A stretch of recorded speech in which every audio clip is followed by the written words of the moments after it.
BBA, BCA, BCom computer కోర్సులో 100% placement లభించే ఏకైక డిగ్రీ కాలేజ్ కూకట్పల్లిలోని I3 డిగ్రీ కాలేజ్ 8367215215. తెలంగాణ ఎన్నికల్లో కాంగ్రెస్ ఇచ్చిన హామీలను ఒక్కొక్కటిగా అమలు చేసే దిశగా కాంగ్రెస్ ప్రభుత్వం అడుగులు వేస్తోంది.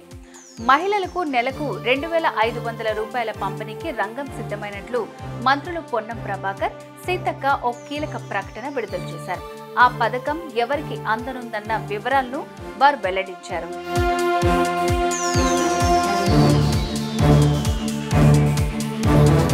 కాంగ్రెస్ పార్టీ తెలంగాణలో అధికారంలోకి వచ్చిన తర్వాత ఎన్నికల ముందు ప్రకటించిన హామీల అమలు దిశగా అడుగులు వేస్తోంది. ప్రజలకు ఇచ్చిన హామీల్లో భాగంగా అన్నిటినీ ఒక్కొక్కటిగా అమలు చేసుకుంటూ వస్తామని ముఖ్యమంత్రి రేవంత్ రెడ్డి ఇప్పటికే ప్రకటించారు. అందులో భాగంగానే ఇప్పటికే కొన్ని పథకాలు అమలు చేస్తున్నారు. లోక్సభ ఎన్నికల కోడ్ ముగిసిన సందర్భంగా మరికొన్ని హామీలను అమలు చేసే దిశగా చర్యలు చేపడుతున్నట్లు మంత్రి పొన్నం ప్రభాకర్ ప్రకటించారు.